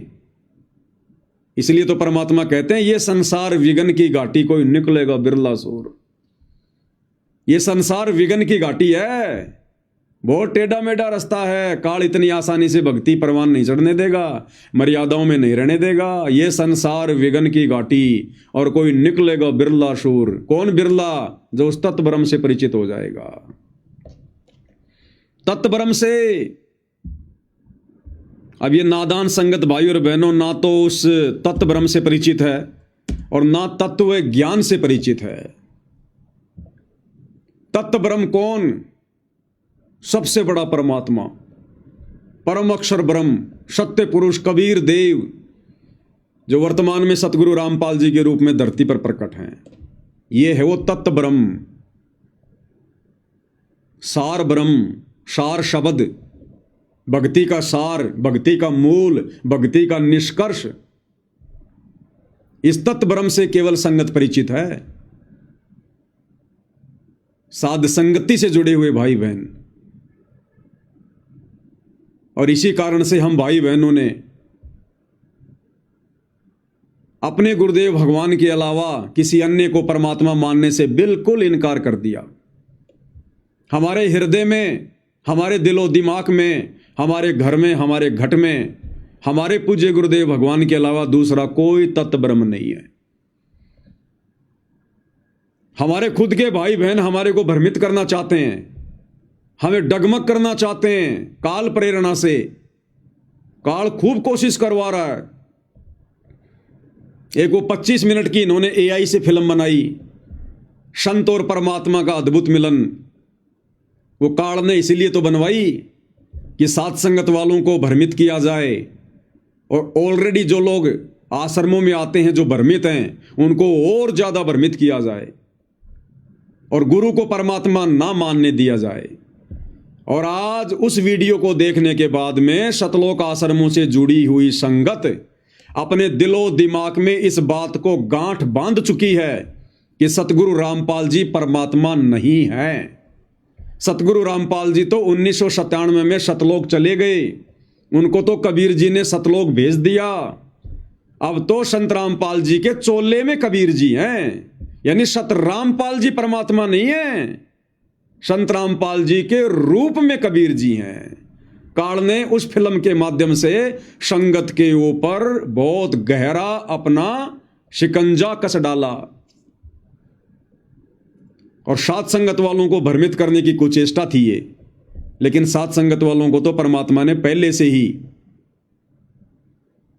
तत्व ब्रह्म से परिचित करवा दिया कि तुम्हारे गुरु के अलावा दूसरा कोई कबीर नहीं है, कोई तत्व ब्रह्म नहीं है। और आज इसी दिशा में भाई और बहनों, आप सभी सत्सेवक भाई बहनों के विश्वास को और अधिक दृढ़ बनाने के लिए आज ऐसा एक और ठोस प्रमाण गुरुदेव के सत्संग से, जो आज से पहले किसी भी भगत भाई बहन ने नहीं सुना होगा, नहीं देखा होगा, सत्संग जरूर सुना होगा लेकिन हमारे दिमाग में वो बात नहीं आई होगी जो गुरुदेव बोल गए। हम लोग बार बार क्या कहते हैं भाई और बहनों कि परमेश्वर अपनी जुबान का पक्का है। कल आपको वीडियो में भी दिखाया था जिसमें गुरुदेव कह रहे थे कि परमात्मा जुबान का पक्का है, उसका विधान कभी डगमग नहीं होता, उसके नियम, उसकी मर्यादा अटल हैं। साध वचन पलटे नहीं, पलट जाए ब्रह्मांड। और 650 साल पहले उसी जुबान के पक्के परमात्मा कबीर जी ने धर्मदास जी के माध्यम से कबीर सागर लिखवाया। और क्या वाणी लिखवाई कि 12वें पंथ हम ही चल आवें, सब पंथों को मिटाकर एक पंथ चलावें। तो 12वें पंथ में उस जुबान के पक्के कबीर परमात्मा ने खुद ही आना था, खुद ही 12वें पंथ में। और 12वें पंथ में आने के लिए उस कबीर परमात्मा ने वैसी ही लीला की जैसी लीला परमात्मा हर एक युग में करते हैं। 8 सितंबर 1951 को वो कबीर भगवान शिशु रूप में भारत देश की पवित्र भूमि पर प्रकट हुए, गांव धनाना में। हम सब की चरम दृष्टि को धोखा देते हुए काल की दृष्टि को धोखा देते हुए, क्योंकि इससे बड़ा कोई ठगवाड़ा नहीं है। नानक जी कहते हैं, ए ठगवाड़ा ठगी देश, धानक रूप राख करतार। वेदों में इस परमात्मा को तस्करा कहा गया है, तस्करा। आंखों में धूल झोंककर अपना कार्य सिद्ध करने वाला। तो 8 सितंबर 1951 को यह परमात्मा धरती पर सह शरीर प्रकट हुए, क्योंकि यह स्वयंभू परमात्मा है। ना सतगुरु जननी जने जाके माना बाप, पिंड ब्रह्मण से रहित है ना वहां तीनों ताप। सतगुरु कभी किसी मां से जन्म नहीं लेता। हाड़ चाम लहू ना मेरे कोई जाने सतनाम उपासी, तारण तरण अभय पददाता मैं हूं कबीर अविनाशी। अगर हम अपने गुरुदेव को सतगुरु कह रहे हैं तो हमने सतगुरु की परिभाषा से भी परिचित होना चाहिए कि ना सतगुरु जननी जने और जाके माना बाप। यदि आप सतगुरु रामपाल जी को सतगुरु कह रहे हैं तो फिर आपने उनको मां के गर्भ से जन्म लिया हुआ कैसे मान लिया? आप तो दोगला काम कर रहे हैं, दोगली बातें फिर भक्तों की। एक तरफ तो गुरु को सतगुरु कह रहे हैं और फिर उनको मां के गर्भ से जन्म लेकर आया हुआ 2 कोटि का जीव भी समझ रहे हैं, और 8 सितंबर को उनका जन्मदिन मना रहे हैं अवतरण दिवस के नाम पर, और कह रहे हैं हमारे गुरु जी का जन्म हुआ, हमारे गुरु जी का जन्म हुआ। तो इस परमेश्वर ने लीला की आने की। और फिर जब वो निर्धारित समय आया 17 फरवरी 1988 का, उस दिन परमेश्वर ने आदरणीय राम देवानंद जी को, जिन्हें हम अपना दादा गुरु कहते हैं, उनको अपना मुंह बोला गुरु बनाया। जैसे 650 साल पहले काशी में पंडित रामानंद जी को कबीर जी ने लोक दिखावे में अपना मुंह बोला गुरु बनाया। तो 17 फरवरी 1988 को परमेश्वर रामपाल जी ने, इस कबीर भगवान ने, आदरणीय गरीबदास जी के 12वें पंथ में प्रवेश किया। आदरणीय राम देवानंद जी से लीलामय तरीके से उपदेश लेकर, क्योंकि आदरणीय राम देवानंद जी गरीबदास जी के 12वें पंथ के लास्ट गुरु थे, लास्ट गुरु। और परमेश्वर ने उस पंथ में प्रवेश करना था, क्योंकि उनका वो समय आ रहा था, जब आवे 5505 तब ये वचन मेरा होगा साचा। 5000 और 500 जब कलयुग बीत जाए, महापुरुष फरमान तब जग तारण को आए। तो 1997 वाली उस बात को भी परमात्मा ने पूरा करना था। तो वो समय नजदीक आ रहा था, इसलिए परमेश्वर ने 12वें पंथ में प्रवेश करना था।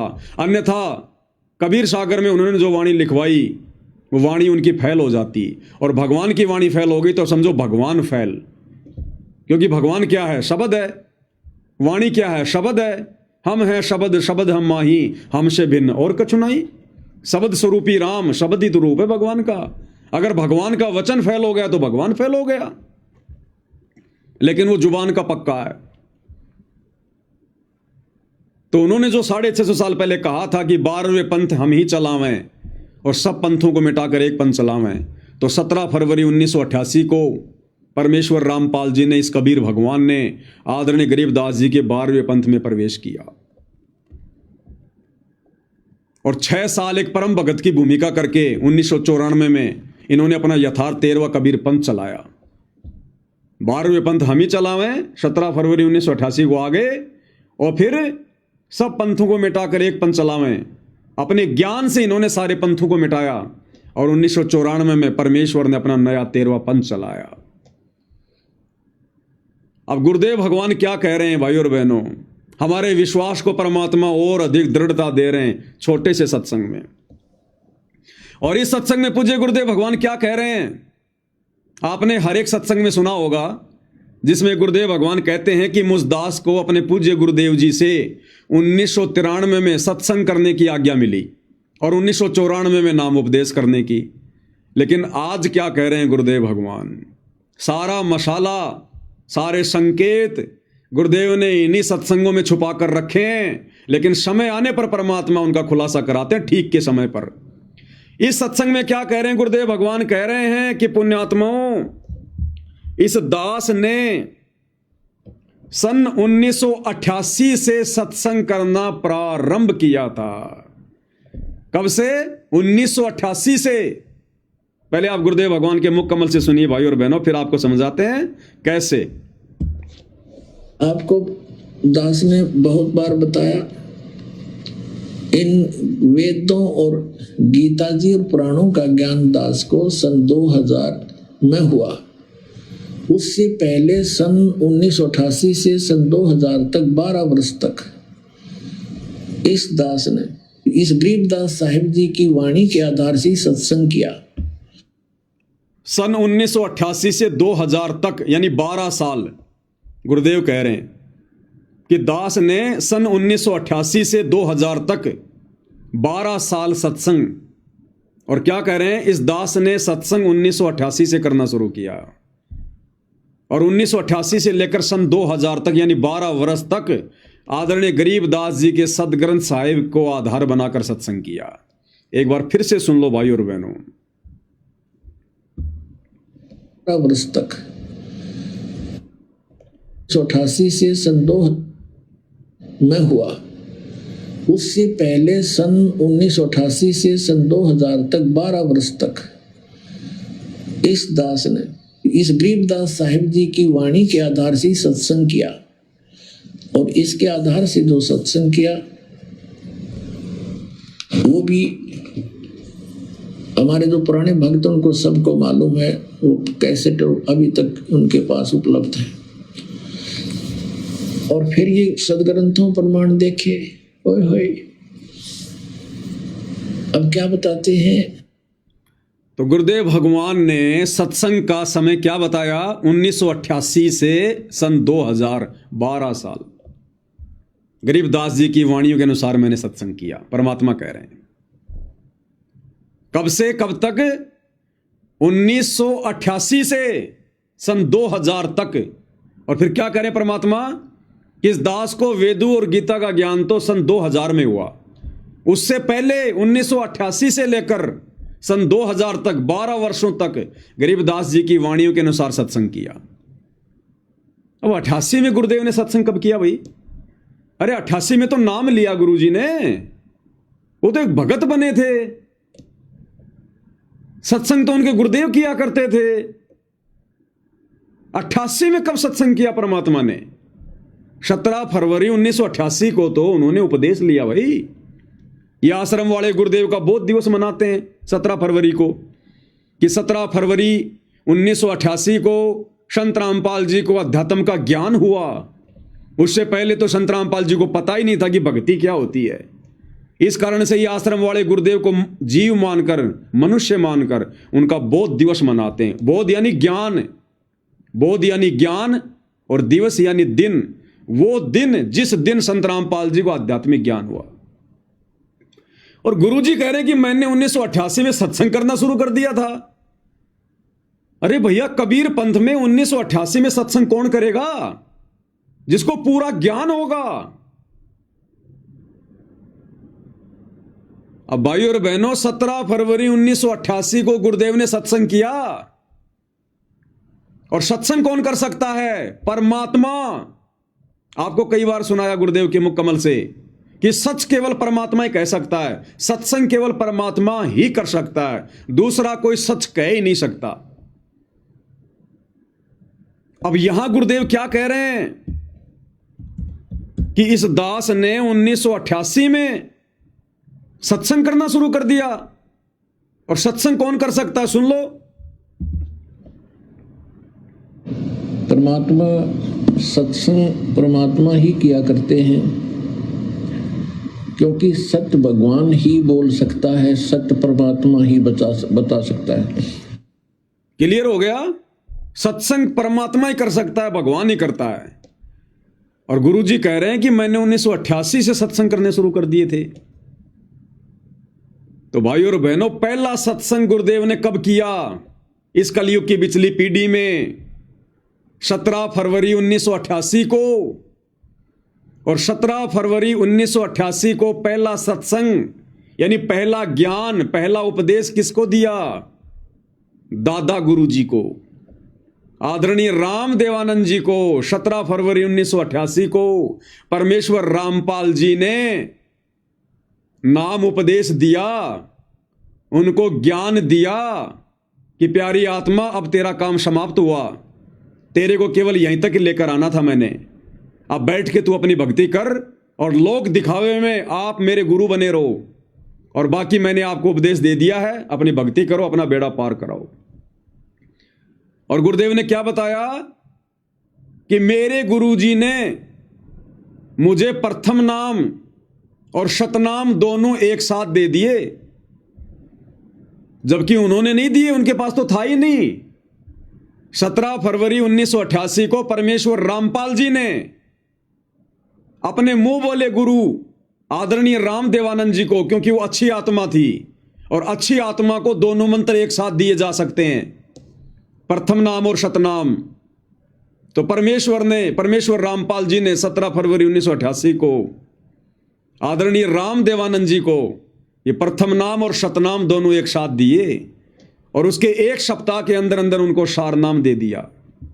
लेकिन सार शब्द नहीं, सार शब्द तो उनको दोबारा से मनुष्य जन्म लेना पड़ेगा।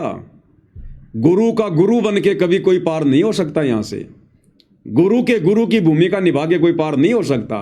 650 साल पहले पंडित रामानंद जी ने कबीर जी के गुरु की भूमिका निभाई, पार हो गया, दोबारा से जन्म लेना पड़ा।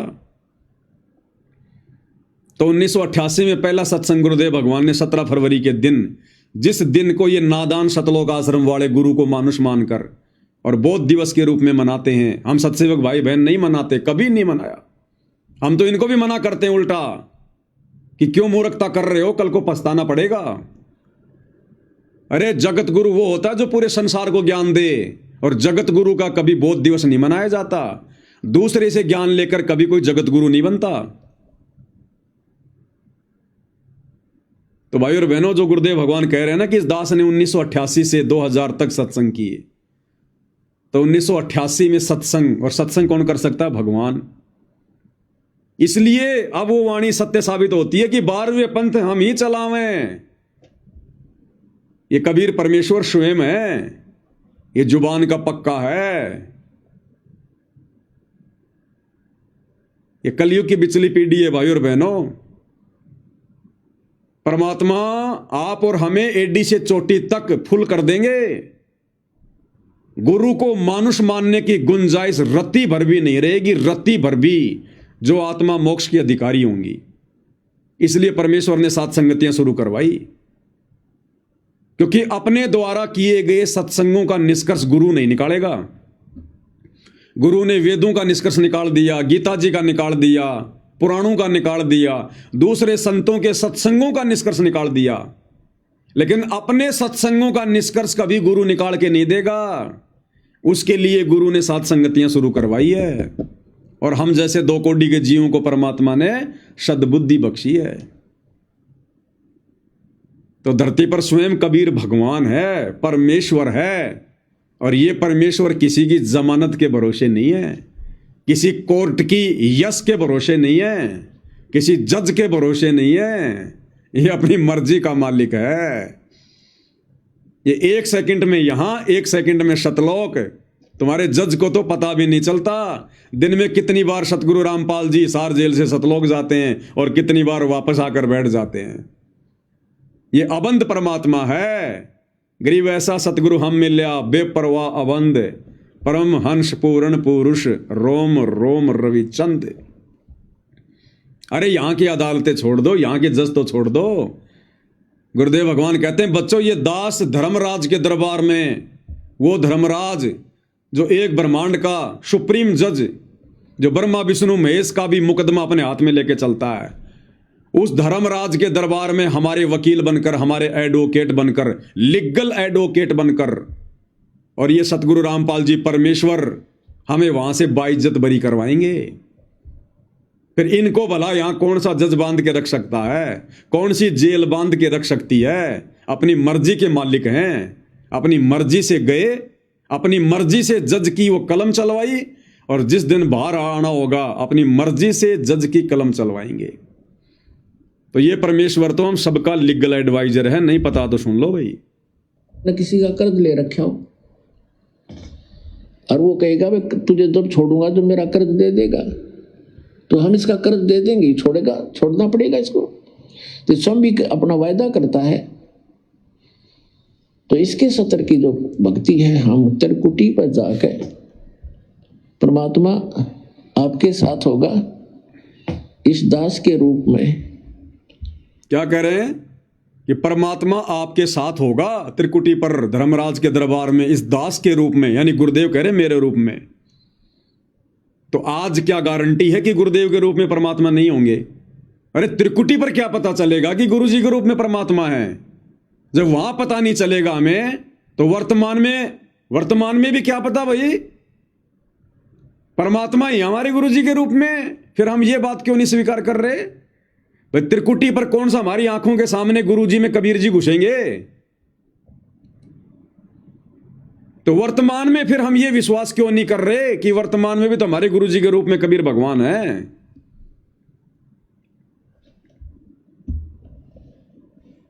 आपके सारे अकाउंट कराएगा।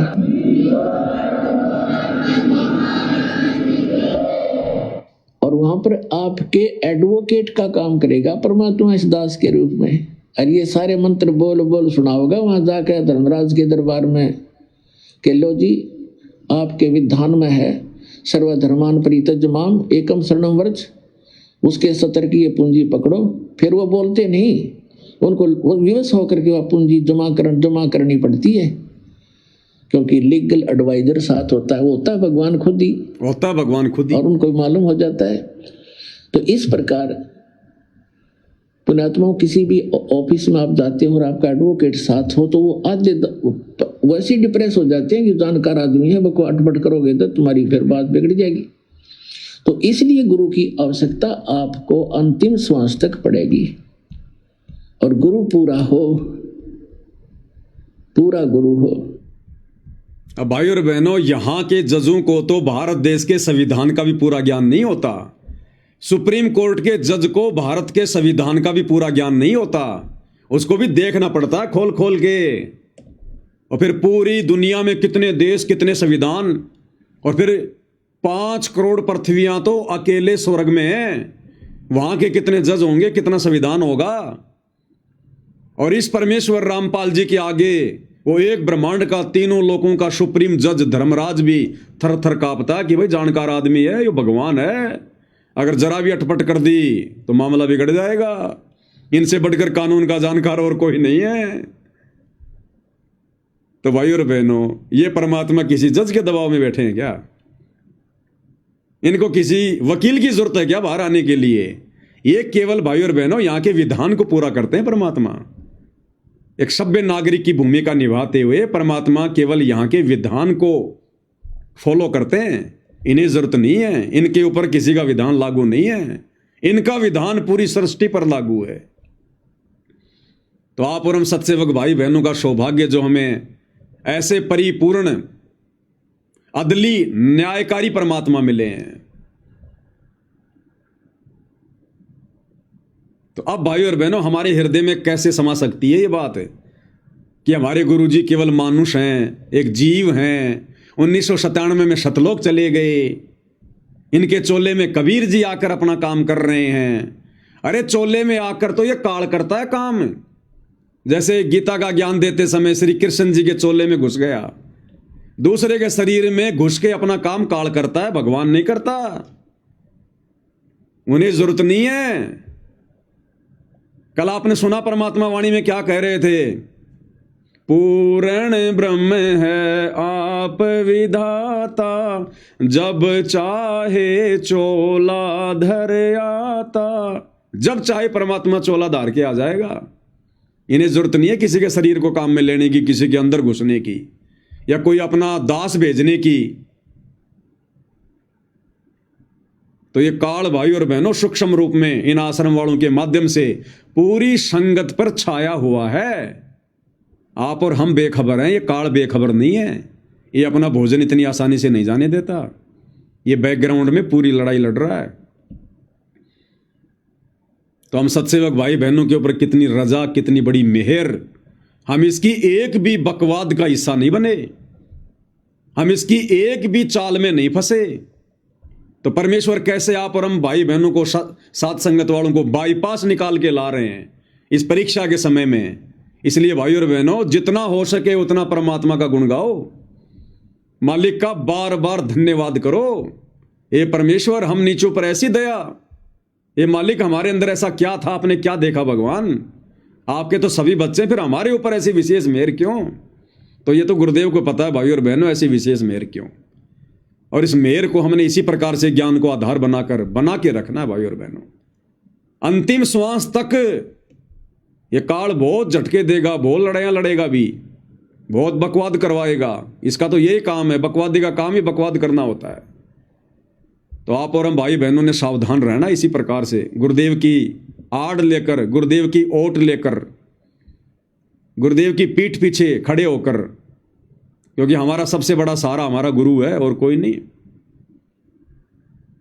तो भाई और बहनों, परमात्मा के आशीर्वाद से इसी प्रकार इस तुच्छ जीविया से हम उनकी महिमा करते रहें, ज्ञान आधार से भक्ति मार्ग पर आगे बढ़ते रहें, और गुरुदेव भगवान अपनी मेहर इसी प्रकार से हमारे ऊपर बनाए रखें। तो आज की साथ संगति में केवल इतना ही। गुरुदेव हम सबको आशीर्वाद दें, आज्ञा दें, हमारा मार्गदर्शन करें। बंदी छोड़ सतगुरु रामपाल जी परमेश्वर जी की जय हो।